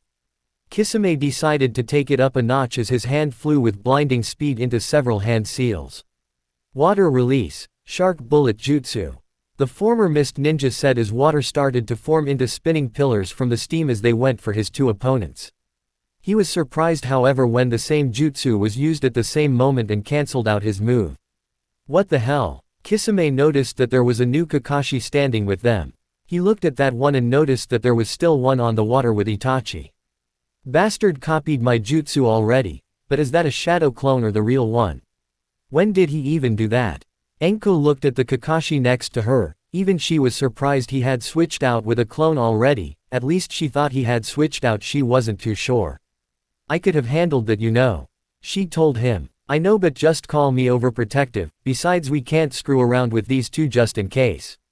Kakashi told her, not taking his eyes off Kisame. Over with Itachi, he had seen all of this and was a bit impressed with the man, well, two could play at that game. He looked at the Kakashi in front of him on the water and with a sudden move he had shurikens in his hand, but this was just the feint. The real attack would be his own water attack, but to his surprise Kakashi jumped back with a word of warning to Kurenai as he put up a water barrier around himself. When the water came down, Kakashi soon found another Itachi waiting for him from behind, a kunai already ready at the neck and ready to strike. Impressive, although you aren't an Uchiha, you've mastered the use of the Sharingan that so few of my clan could have. You don't just relay on its power but use it to enhance your skills as it was meant to be used. It's a pity my clan couldn't learn from your example, but they were weak, full of fear and bitterness. Itachi said with still no emotion showing in his voice. Isn't it true that my own father once petitioned to have that eye of yours removed? Kakashi did know about that, but the fourth had supported Kakashi as the Sharingan would still stay within the village. Some of the Uchiha hadn't taken well to that, but at the time Kakashi hadn't cared. So what are you here for? Is this about Sasuke then? No, although I am interested in his development, Itachi told him. But we're here for something bigger. Tell me, Kakashi, where is the legacy of the fourth? Asuma and Kurenai were confused, but Anko, who knew the full story, looked to Kakashi in the water and saw his reaction to know what Itachi was talking about. For Kakashi, his eyes widened but soon narrowed. They were after Naruto, after his own son, and Kakashi felt a cold fury that he hadn't felt in years slowly rise up out of him. He controlled it, but he was close to letting loose on this man. Threatening his son was not something you did. You'll never find out from me. Kakashi's form on the river suddenly turned to water and fell. Kisame was surprised to see a water clone. Apparently his village had lost one of their unique jutsus. Well, it wasn't like he cared about that place anymore. He watched as Kakashi's real form was under the water as it gave the woman a weapon. Suddenly he jumped out, grabbing the woman as the Itachi close to them exploded. Kisame was surprised. The man knew that it was not only a shadow clone but an exploding one. Now he had a pretty good idea who the clone and who the real Kakashi was, and the one he was facing was the clone. He rushed forward using the explosion as a distraction, sweeping his sword in a wide arc. They jumped back, of course, which was what he was counting on, as with his free hand he threw a kunai at the fake Kakashi before the clone couldn't change direction in midair. The kunai struck, dispelling the clone as Anko and Asuma landed on the water next to the real Kakashi. Kisame grinned at how all the little ducks were lined up. With a blur he disappeared and reappeared next to his partner. So how much time do you figure we got? Not long, unfortunately. Itachi looked at them all. It looks like I won't be able to hold back on using that on them. Kakashi's eye widened as he had a feeling what Itachi was going to use. He had only heard stories, but there were stories of a more powerful version of the Sharingan. Everyone close your eyes. What? Asuma looked to his friend. Are you insane? Anko yelled at him. Why the hell would we do that? We can take them, there are 4 of us and only 2 of them. Anko, please do it now. Kakashi yelled at her, and for the first time Anko felt like she was struck by how Kakashi said it. He had never yelled at her before, so whatever it was had to be serious. She didn't like this though. In fact, she was comfortable with hating every single part of it. But she trusted Kakashi and she would put her life in his hands if he asked it. The 3-leaf ninja closed their eyes as Kakashi closed his original, leaving his Sharingan open. It was his only chance against what might be coming. He would die to protect his son, but he also, if he could take Itachi down. Jiraiya had told him about the Akatsuki before he had left with Naruto and the others. He knew what they were after, and that his son was in danger. If possible he would take them down with him. As a father it was his duty. Plus he had 3 others right here to protect if he could. Kakashi watched as Itachi's eyes changed, as the Sharingan turned into what looked like a 3-pointed shuriken. This had to be the Mangekyo Sharingan that he had only heard about. This was something that he bet hardly anyone had seen. Let's see if you can survive this, Itachi told him as he locked eyes with Kakashi. Suddenly Kakashi felt himself pulled by a strong force, almost like someone was reaching inside of him and pulling him inside and out. He blanked out. Coming around, Kakashi found himself in some strange world. The place was all red and he soon found himself on a wooden cross. He tested the bonds and he was surprised to find how real everything felt. He knew it wasn't, but this was the most realistic feeling genjutsu he had ever felt. Normally a genjutsu would appear to be more like real life to help confuse a person, but for this one it was so powerful that he figured it didn't have to even try to look like the real world. He had already tried the usual methods to trying to break free of a genjutsu, but so far nothing was working. Welcome to the world of the Tsukuyomi, Itachi said to him as he seemed to appear out of nowhere. He looked strange, almost like a photo-negative version of himself to Kakashi. In this world I control everything, you will tell me where the boy is. Kakashi's eyes narrowed at the young man. Doubt it. If you say so. Itachi pulled out a sword and ran it through Kakashi's body. Kakashi cried out, feeling the cold metal as it sliced through his body. He had felt enough wounds in his life to know the feeling of cold metal going into the body.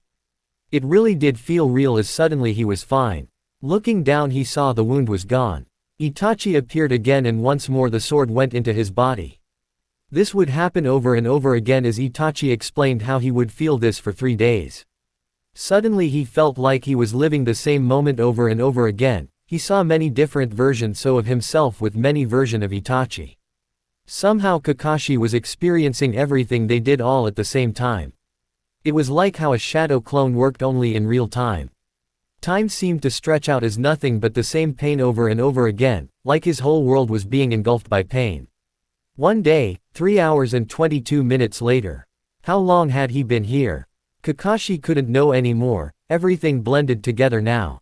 It was hard to think straight. So much pain for so long, it felt like he had lived like this for his entire life, that he was born into life of nothing but pain and suffering.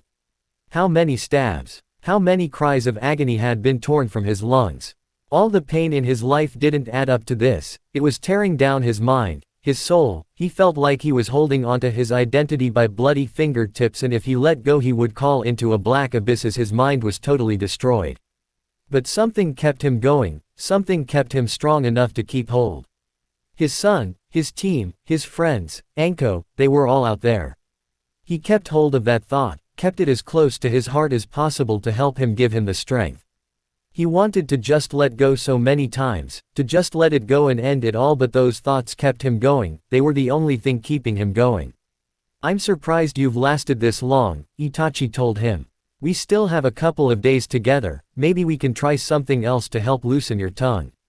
Kakashi weakly raised his head, not sure what he was getting at. The only thing he knew was that this was the first break he had from his torture since this began. Kakashi, where am I? Kakashi's head snapped up as he saw Anko there across from him in the same position he was in. It couldn't be the real Anko, it just couldn't. It had to be a trick. She wasn't here, she was outside of this place. Kakashi, what's going on? Anko asked him, looking around. I was waiting for you to tell us what to do next. Anko, Kakashi asked weakly. I couldn't help it, Anko told him. I opened my eyes, it was just for a second. A second was all I needed. Itachi appeared and thrust the sword into Anko's body. She screamed out as Kakashi was forced to watch the woman across him being stabbed. Kakashi tried to struggle, he yelled at him to stop and cursed at him. She cried out again and again as he was forced to watch him slowly kill her.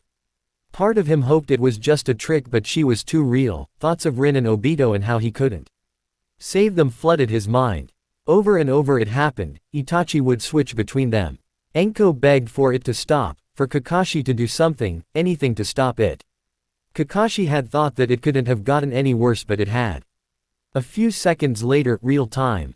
Kakashi, what's going on? Anko asked. He had said to close their eyes. Itachi said something and now Kakashi was silent the entire time.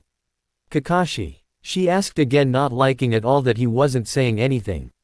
Kakashi looked around and for a moment he wasn't sure if he was out or if this was just a new level of torture. To let him think he was out and then pull the rug out from under him and start it all over again. He felt like hell. In fact, he was pretty sure he had just gone through the closest thing to hell that a person that was still living through could have gone through.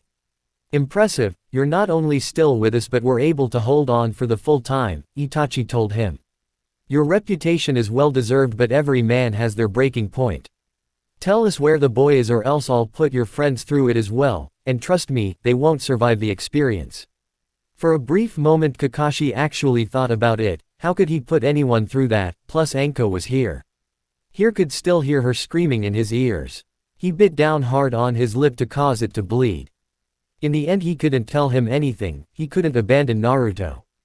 He may not be his son by blood but he was his son in all the ways that really mattered. I won't tell you anything, Kakashi said as the world seemed to swim around him. His vision was blurred as the final thing he saw was the water rushing to his face. Anko heard the body hit the water and she just knew that something horrible had happened. Although Kakashi told them not to open their eyes, she couldn't help it. She did and saw Kakashi sinking into the water. She cried out as she rushed over to him. She pulled him up so that he wouldn't drown. She shook him a few times calling out his name but he was completely out cold. Anko had no idea what that bastard had done to him, but Kakashi was in a bad way, but she didn't see any wounds on him. Oh, look at that, Kisame chuckled. Maybe I should end them together and make it all poetic. Kisame readied his sword when a slash landed between the two groups. Now what is it? Kisame said, getting slightly annoyed as a new figure appeared. It is I, the noble green beast of Konoha, the one and only Maida guy. The green-clad warrior spoke to them. Everyone open your eyes. What? Asuma asked him. Kakashi told us not to open our eyes. Kurenai told him. It's okay, Guy said full of confidence. Just look at their feet. I've trained with Kakashi for so long I found that fighting someone with the Sharingan is to not look at their eyes. So I focused on the feet. You can tell what a person does by how they use their feet. Okay, if you say so. Asuma opened his eyes with Kurenai as they looked at the feet. Although it's not as easy as you said, Guy, you've actually got training in this. I know, but I saw the Anbu gathering up, so we only have to delay them for a few minutes. Guy cast a look to Anko holding up Kakashi. Anko, take Kakashi to the hospital, we can handle things here. Anko looked torn between helping them and getting Kakashi help. She was really worried about his condition, there just wasn't anything normal about it. Itachi narrowed his eyes, things were getting too complicated now. But one thing was for certain, the boy wasn't in the village. They had already searched the place, and not only that, when someone was worried about someone their eyes would unconscious look to wherever they were. Even if he had no idea where the boy was in the village, his eyes would have shifted even slightly to where he thought he was. His Sharingan would have picked up on the slight movement. But there was none. One reason why the boy might not be in the village is Kakashi had no idea where he was.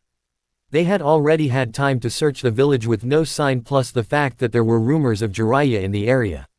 There could be the possibility that they would have given the boy to him to protect. It was a long shot, but the bottom line was that they couldn't stay here.